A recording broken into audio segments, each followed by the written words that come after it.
We're going to turn it over to our speakers, but I thought it useful to frame sort of what I've heard so far at this conference and sort of three forces that have to be reckoned with if you're going to talk about concentration in the maritime industrial base. And they're not given as much attention in our discussions as I think they merit. And I suspect our colleagues here will respond to that. First of all, it's just the market. Shipbuilding in the maritime industry is a brutal market. The margins are really small. The need for scale is massive. You need to specialize in order to make any money, right? And you also need a significant amount of subsidization. Also, the labor market is probably the most important market in this industry, and we don't speak enough about it. The second is China. Okay, so the description of the event, this panel talks about the importance of China and how dominant it is, right? You can't actually come up with a strategy if you don't think that China gets a vote, because China will act strategically in response to anything any other country does, or any series of countries can do. And one thing I point out to my colleagues and to Americans, if the rest of the world just competes against each other for market share, that just means China wins, okay? And the market will become more imbalanced than it already is. And finally, maybe this is the American perspective, you have to take into consideration naval power. Okay, most developing countries, most major countries look at commercial and naval shipbuilding as complements. I'm not sure that's true economically, but we really do have to talk about what is the role of military power, what is the role of the sea lines of communication. If we don't take that seriously, then we don't have a serious maritime industrial strategy. Okay, I'm done talking. I want to start the questions off by really talking about kind of describing the market as it is and how we got here. And to do that, I'm going to start with a representative of South Korea, which is a very well-established shipbuilder, Dr. Choi, and then we'll turn it over to Mr. Chaugul Arjun, who can give the Indian perspective on where we got here. So Dr. Choi, I'll turn to you. Thank you for this opportunity. So I'm going to very broadly touch upon the most three things. Firstly, what are the foundations for South Korea's maritime supremacy? And lastly, I will touch upon what are the current status of South Korea's cooperation. And finally, what would be the pathways for future cooperation with the countries. And firstly, I think the foundations for South Korea's maritime supremacy based on broadly three things. First aspect is social condition and historical condition. Since South Korea is a kind of a peninsula nation, we were invited frequently and repeatedly via sea.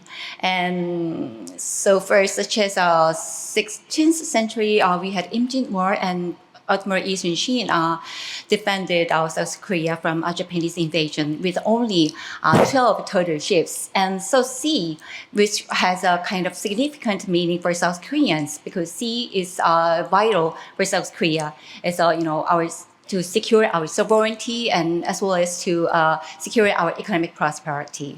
So these kind of broad-based social conception was kind of backbone of South Korea's strong pursuit in South Korea's maritime supremacy. And secondly, South Korea pursued a very aggressive industrial policy.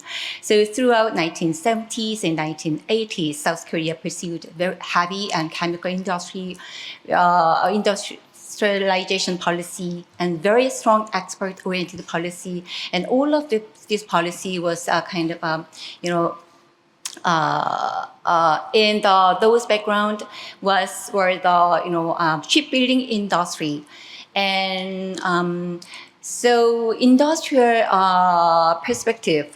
I want to emphasize South Korea is not only quantitative power, but it's also qualitative power. So if you look at the current figure, South Korea is leading the green shipbuilding industry. More than 60% of global share is accounted by South Korea's three big shipbuilding companies like Hyundai, Samsung, and Hanwha Ocean. So which means that we emphasize a very sophisticated, technologically advanced, and eco-friendly technology in shipbuilding industry. And third one, which was comparatively lack, was a kind of a perception on the political and geostrategic meaning of shipbuilding industry. But the whole situation, the whole landscape has been changed since the assertive rise of China, because it's aggressively pursuing dual-use technology in shipbuilding. Because mostly over 70% of Chinese shipbuilding, the income comes from the military domain. So it makes South Korean government and shipbuilders recognize that it is a very strategic industry and it's a kind of backbone of our national security concern. So all these combined, South Korea now has a renewed cooperative relationship. So one example would be South Korea-US shipbuilding cooperation. I think Professor Hong Jong Kim will give you more detailed explanation about MASCA projects, which South Korea will contribute immensely to revive US's shipbuilding industry. It's not about only industrial concern. It's more like a strategic alignment to secure the sovereignty and economic prosperity. So this is very important. And another additional cooperation that now recently we are seeing is our partnership with Australia and with India too. The last July 1st MOU between Kuchun Shipyard Ltd and Hyundai Heavy Industry is, I think, is really an important step forward, because it aims to have military and industrial cooperation, and also the naval MRO in India. So what would be the pathways forward to have more cooperative more cooperative scene in shipbuilding industry? I think three are important. Firstly, as I've mentioned, industry and economic concern is now, I think, is almost secondary, because we need security-based perception, which means that trust and strategic alignment should be command first and foremost priority in pursuing shipbuilding cooperation. So that's why the platforms like Sagarmantan that we have today is very important. And I want to see more Korean officials and scholars presenting here in this really important platform further. And secondly, I think institutional platform needs to be further developed. So for instance, G7 Plus platforms can now invite South Korea, Australia, India. And we have a trilateral platform talking about critical technology amongst South Korea, US, and India. And we can have a similar form of cooperation in shipbuilding industry too. And also we have to remember the ASEAN-led platforms such as ADMM Plus and ASEAN ARF, which is already functioning quite well. And last but not least, we have a bilateral partnership agreement between South Korea and Vietnam and South Korea and Philippines in securing maritime security. So we can further these kind of platforms with India and other countries, which has strategically aligned perception on this shipbuilding industrial cooperation. And finally, last but not least, I want to add one more dimension on this shipbuilding cooperation, which is human cooperation. Because Japan and South Korea and even China, we are suffering from the lack of a young generation. So we can think of based on IMO's STCW convention, we can think of inviting young Indian shipbuilding aspiring generations to practice in South Korea and pursue their career in South Korea, but as well in the international domain. And I think it can be discussed in ongoing South Korea-India CEPA upgrade negotiations, and which can be really beneficial for both countries. So So I will stop here. Thank you. Thank you very much. Arjun, what does the current market look like from your perspective?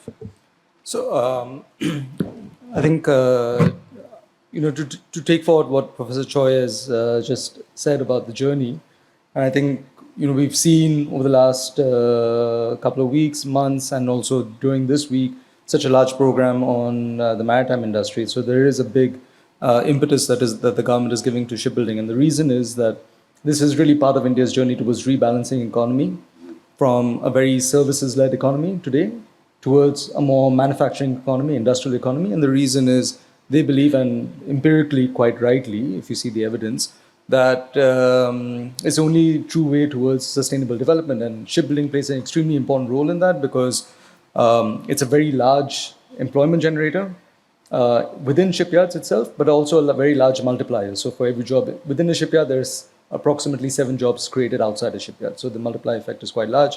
From an investment perspective, you spoke about the necessity to have scale and specialization in this industry. So that also then definitely necessitates a lot more investments within the shipyard and also outside, because you have extremely wide and diverse ancillary ecosystem as well that gets developed with this. So the investment multiplier is 3 times over there. So it's really for these reasons that you really see India really putting so much focus over here, and which is why they've announced a package from the government side of around $10 billion towards this sector over the next decade or so. I'm going to invite the other 3 panelists to briefly sort of respond to kind of what our first 2 speakers have said about the state of the market. And in particular, I'd like maybe to talk a bit more about labor, which seems to be a fundamental constraint on all 3 of your respective political entities. So I think I'll go from left to right. We'll start with August, please. Yes, good afternoon, everybody. So really, Jonathan, I feel here as in a big cruise vessel. Now cruise vessels, they are so big that they have inside such ballrooms, and really it is exciting. And those vessels became more bigger and bigger. And we as a ports, we are faced with some problems. We have to dredge, we have to make our quay walls much more stronger and so on. But anyway, it is very nice. I want a little bit to prolong this one discussion and to say that really a lot of changes in shipbuilding, because shipbuilding all the time develop in cycles. We know that from 2000, China has only 10% of shipbuilding capacities. Now they have somewhere 53 and so on. And if to put together China, South Korea, and Japan, it'd be somewhere 93% of all shipbuilding industry. And if you take container vessels, it'd be much more. So, and we have to think why it is so, why this one is concentrated in this region in Asia, why the industry became slower in United States, in Europe, all over the world. But there is probably some reasons. And first one reason is that in those countries, as we see state, government support this industry very much. You can get better legislation, you can get financing, you have support in export and so on and so on. And it is very nice to see now that the program, the strategy India has as well. They want to grow up, and they said that 2030 they will be in top 10 of shipbuilding industry, and 2047 in top 5. So it means new players coming. Vietnam has as well some ambitions to come in this industry as well. Europe, today in Europe we have only 4% of shipbuilding. And regarding your question about labor, I want to say that one of the problems probably it is that those countries, biggest countries, shipbuilding countries, not only with the state support, but they have a labor, they have a traditions, and they have a skilled labor. So in Europe there is problem. I can see in our port, in Klaipėda port, we have as well. And we are very lucky that we keep shipbuilding inside the port. The port is diversified. We not only carry cargoes, but maritime industry as well important. But the main problem probably in the port and in our shipyard is labor. So we have to think how to create bigger value, how to do things more expensive, but it is very difficult to compete in this one field. Dr. Kim, I wonder if you could talk a bit about South Korea's historical management of the cyclical nature of shipbuilding. This is something that August brought up, and the idea is this has to be managed. It's also very dangerous. How can we learn from South Korea's experience in this deeply cyclical economy, which makes industrial planning very challenging? Right. Thank you very much for having me, first of all. And then, John, you are talking about this market, the industry is very brutal. I perfectly agree with you that it's brutal actually in the very volatile demand of the vessel in the shipbuilding industry. Also, dazzling the speed up of the technology actually, and then also it's trying to kicking the ladder. Right. So let me just point out to just one point about what kind of the industrial policies Korea did in the first stage of the development. First one is that I think that is a kind of the second two stages competition. The first one is in the first stage, Korean government grant the first shipbuilding contract exclusively to domestic shipyard. That is the first one. And then once the first vessel is successfully delivered after 2 or 3 years, subsequent project should move to open competition. So allowing both domestic and foreign shipyard to bid.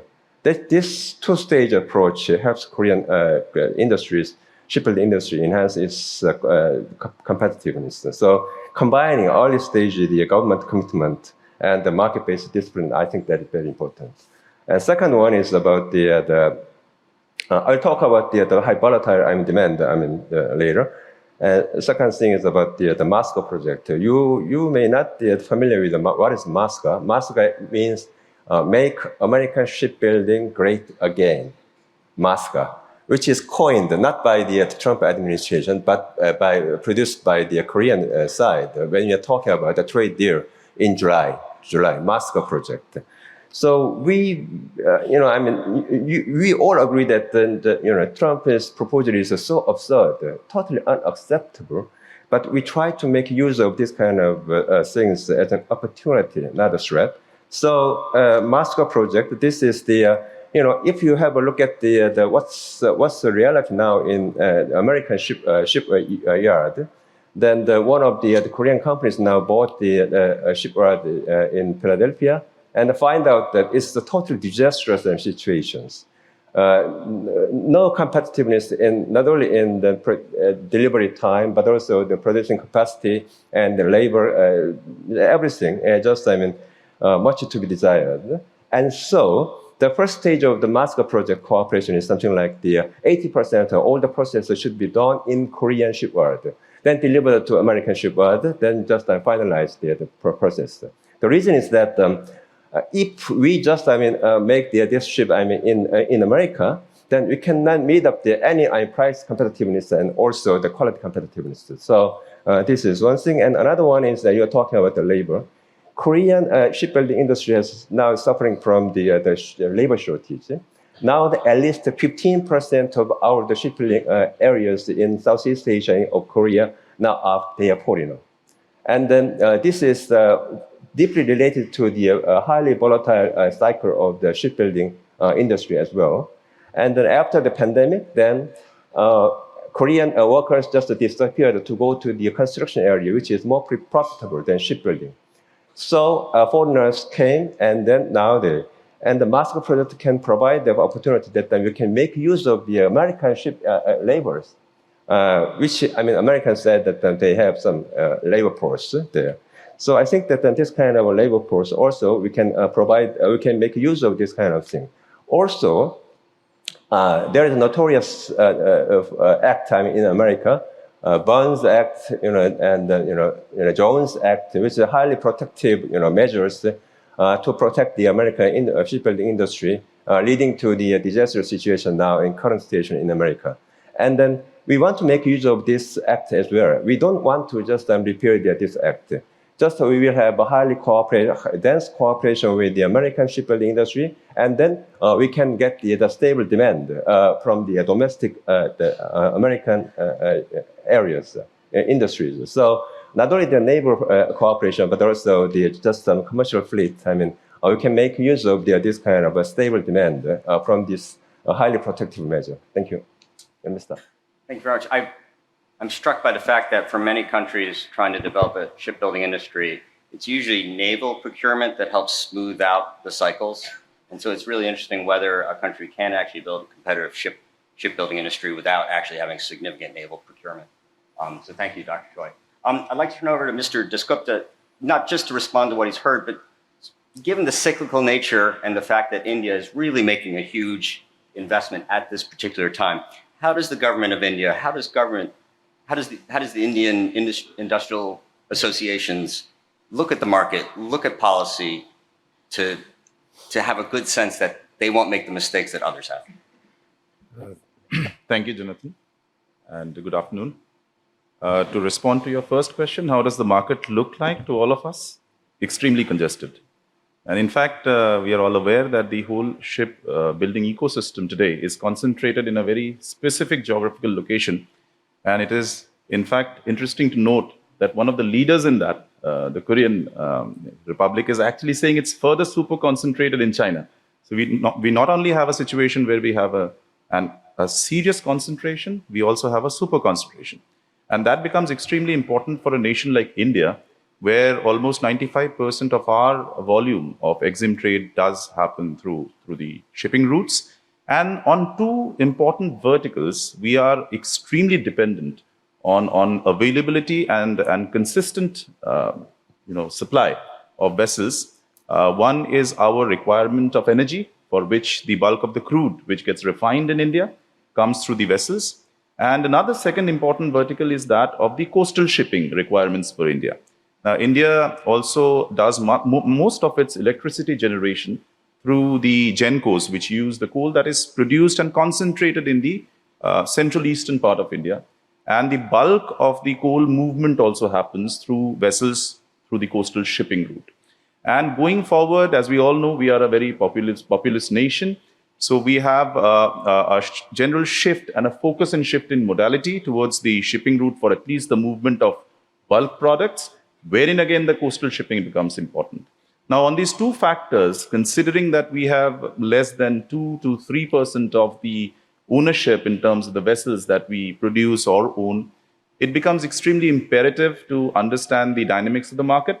And therein, our Honorable Prime Minister, he was aware to this, and right at the start, he put focus on the maritime sector to coincide with this kind of a super peak that we see, as one of the panelists has already spoken in terms of the shipbuilding industry being extremely cyclical. We are somewhere almost, I guess we have crossed the peak, but somewhere there, because the replacement cycle has coincided with a stress on green ships also. So that is the opportunity area that the nation is looking at. And we have had extremely important initiatives in terms of the shipbuilding financial assistance and the shipbuilding ecosystem assistance, the cluster system that we want to build. And as Professor pointed out, the Korean story, where they possibly focused to begin with on two important points. One is the ability to do it themselves, the domestic capacity building, and also the value addition.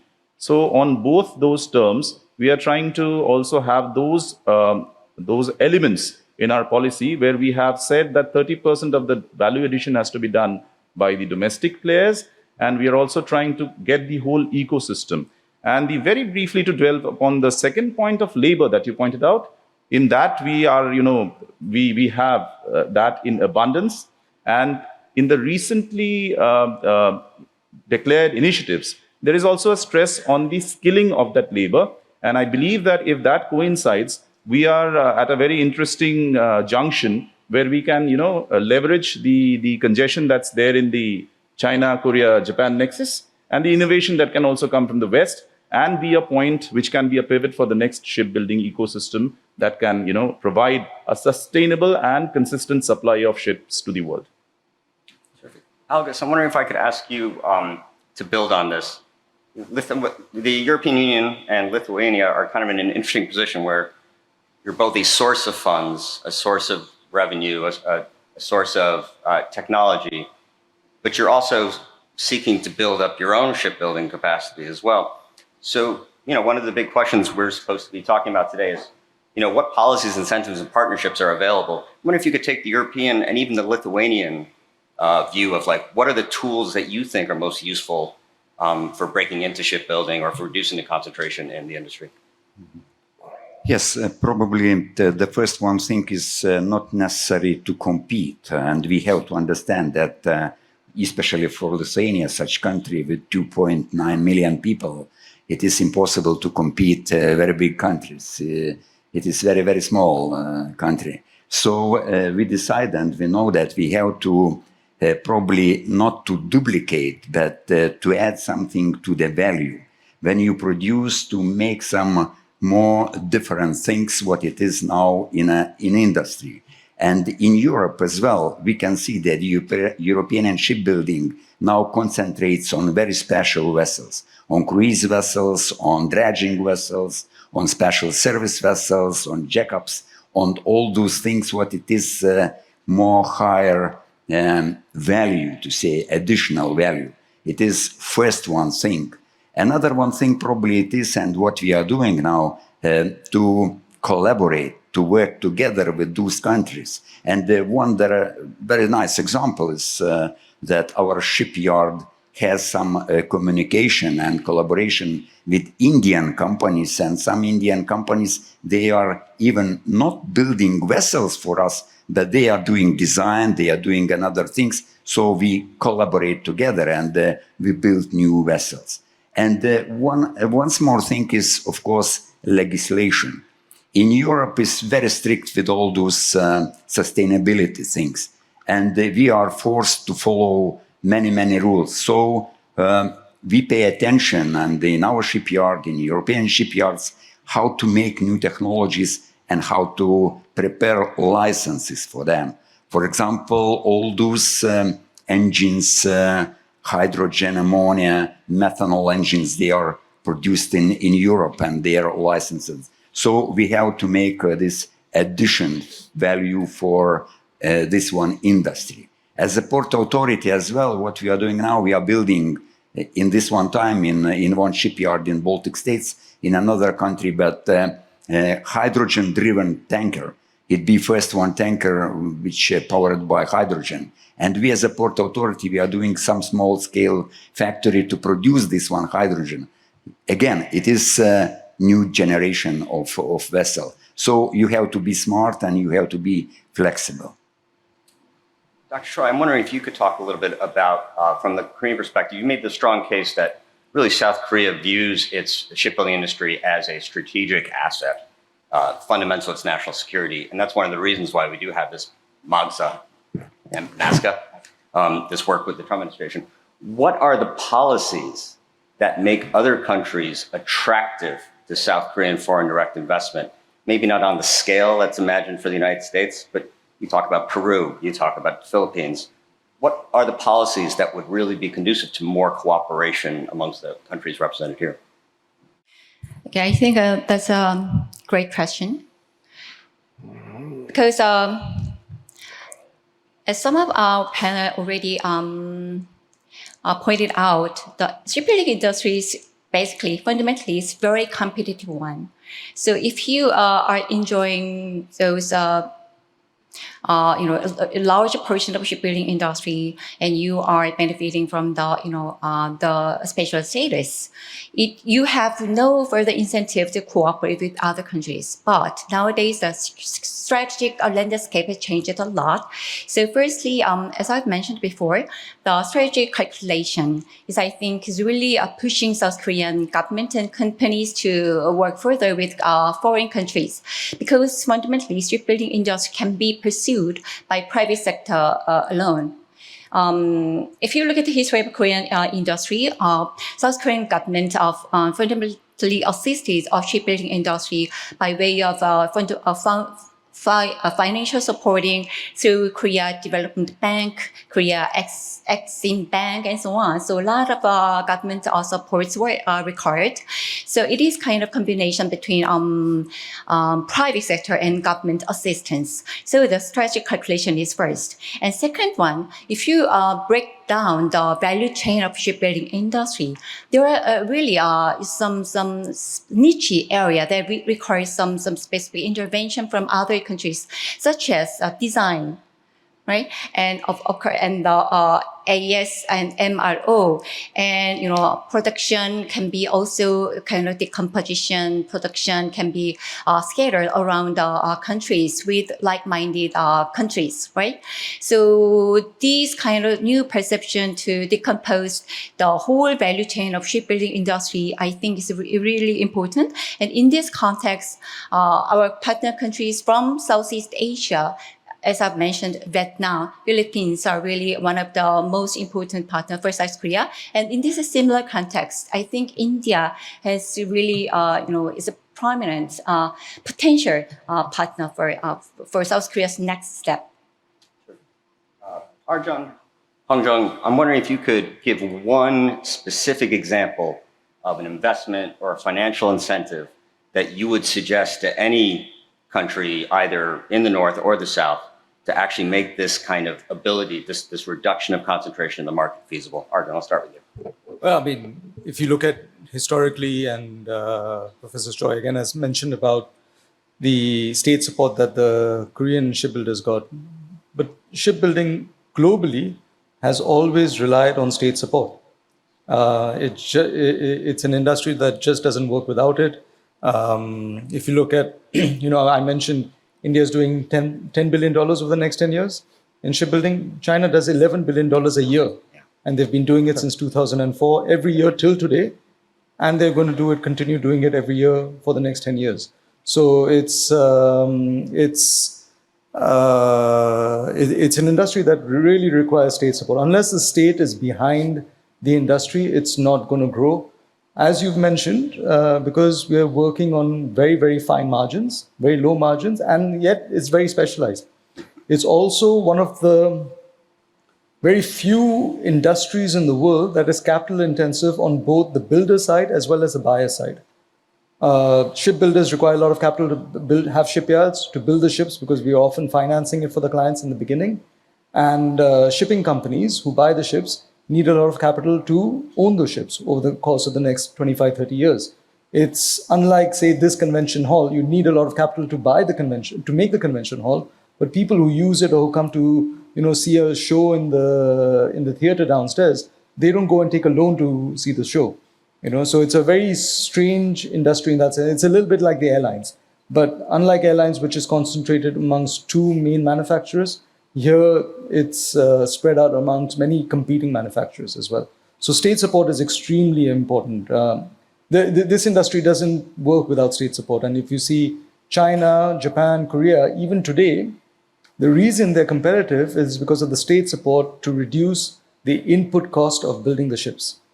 If you look at India and look at China, the differential on a handy-sized vessel, $33 million, is around 24%. That's brutal. Yeah. We want to line up questions. We'll take 3 questions. So I just want to get people ready to go for that. We'll give Dr. Kim the last word. $11 billion a year invested subsidies from China. How do you compete with that? Well, I don't think that we can compete. In the ordinary, for instance, the containers. Ordinary market, ordinary containers, ordinary size container market. So we are now navigating towards the blue ocean of the high valued, so such as the drilling rig or LNG LNG carrier, or the very, very high, very huge, very large containers, these areas as well. So don't want to compete with China in the red ocean. So continuous, the technology advancement against China would guarantee there's some kind of the blue ocean. So that is just our strategy. Okay. Yeah, and then we think that we have some achievement. Yeah. When it comes to shipbuilding, right, we often focus on the can, the hull, rather than the beer. But the beer is where the value is, right? This is where the money is made. And so I want to talk a little bit about beer rather than cans with this excellent audience. And we use this as a vehicle. If there are no other questions, for kind of giving your closing remarks as well. So, Germany makes most of the propulsion that goes into a lot of ships. The United States makes the combat systems that go inside a lot of Aegis-class warships. The biggest debate over beer now is what is the green technology that will drive shipping for the next 30, 50 years, right? And this is a fundamentally important decision. Whoever has the advantage in making that particular technology that becomes the industry standard, right, is going to have tremendous influence in the market. And the question is, if y'all can't agree on what it is in advance, China is going to pick it, right? It's going to pick the one that's most advantageous to China. So talk a bit about how your various, and we'll go down the line, how the people you represent, the industry you represent, the organization you represent, how do you look at this green transition and think strategically about how to pick the right technology that allows the world to compete with China? So we make extremely specialized ships for the European market primarily. So I'll talk about from my organization's perspective. Currently, we've delivered already a set of hybrid ships. So these have conventional diesel-powered main engines with battery packs to support during when it's calling into ports. We see that that's led to 50% lower carbon emissions. But more and more when we're going forward, the areas that we are working on is methanol and also hydrogen. But if you ask me which one is probably more sustainable and which ones the Europeans at least are looking at, I would say today it's methanol. I want to make sure Mr. Desgupta gets the last word as our putative host. So just real quick down the line, please. Dr. Choi. Okay. So firstly, I want to emphasize two things. Firstly, the South Korea, as I've already mentioned, the advanced tech ships, I think is really important. And in this context, not only cooperation with developing countries, but also cooperation with other European countries has opportunity and really need further we have to pursue down the road. And second thing is why we should cooperate. Because if not, the ships and the maritime route will be governed by some other force, and that we would not want. So in this context, the ship industry have to collaborate, cooperate, and we have to set up the platform for multilateral cooperation. And so these two things should be should be emphasized. And we have to remember that when we have firstly really strive for our shipbuilding industry, the United States helped us a lot, and now it is less developed countries in terms of US, in terms of shipbuilding. But I think the spirit of collaboration should be revived. Okay, I will stop here. Yeah, I only want to say that probably the future of shipbuilding, it is greening. And we are doing inside the port with our service vessels, as I said, hydrogen-driven and pilot vessels, electrical and other stuff inside. But as well, we are creating corridors, shipping lines. They like now to have corridors, ports where they can get renewable fuels. Well, in a port, we have, of course, LNG. The vessel is built in Korea, and we are very satisfied with it, and it works very nice now. But anyway, it is a bit fossil fuel LNG. But anyway, it is again, we deliver this LNG fuel for another vessels which come to us. And really it works. We attract shipping lines to the port. And I think that now greening of shipbuilding, recycling ships as well, to make recycling this circular economy, as well, it is very important. So I see future in that. We can cooperate the technology, innovation. When it comes to the shipping, decarbonizing the shipping route is very important. So just focusing on some several projects. I think that Korea also is, we are very hungry to cooperate, incorporating these areas with the other countries, including India and America as well. And then we have some, we can say that we can quite commercialize the producing green ship by 2030. So I think we have some level of technology, and I really want to cooperate with the other countries. Thank you. Mr. Desgupta, you're the only thing between us and lunch. Yeah, and I have the final word. So, in terms of the focus on green, in terms of what I can say, because my company is the nation, India, and my shareholders are the citizens, and we are answerable to that. So, we have the National Green Hydrogen Mission, which was floated by the government. So, there are 3 ports designated as the green hydrogen hubs for India, and my port has already commissioned the first 1 megawatt scale green hydrogen plant. Apart from that, we are also looking at becoming hubs for e-fuels, green fuels, bunkering. And then we are also looking at the 2 vision documents that we have, the Maritime India vision document and the Maritime Amrit Kal vision document, which kind of takes us to 2030 and 2047, wherein there are Harit Nauka, the green vessel initiatives, under which we have already started a transition program for the tugs in the ports. And we will also be targeting transitioning to green inland waterways vessels to up to 1,000 vessels till 2030. Then we have shore-to-ship ideas, which we are trying to have in all the ports. So we have the National Solar Alliance, which kind of is one of the sources for the renewable energy that we talk about. And most importantly, as Arjun was pointing out, the whole of the nation approach. In that, what we have done is, in the recently declared financial and procedural assistance that we have declared of up to 69,000 crores, we have said that if you build green vessels, the subvention and the financial support is the highest. So you get 25% assistance in terms of financial assistance, and you get another 3% interest incentive.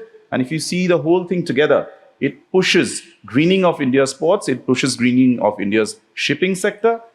Finally, we are also trying to build a circular ecosystem by incentivizing the ship breaking and giving 40% of that as a credit note to anybody who has, the scrap value of that ship breaking for the shipbuilding that he's going to eventually take. So I think that, we are competing, but competing in a positive sense, and we look forward to be the shipbuilding center for the world to come in the coming times. Thank you. I will turn it over to our MC. Thank you for an excellent panel.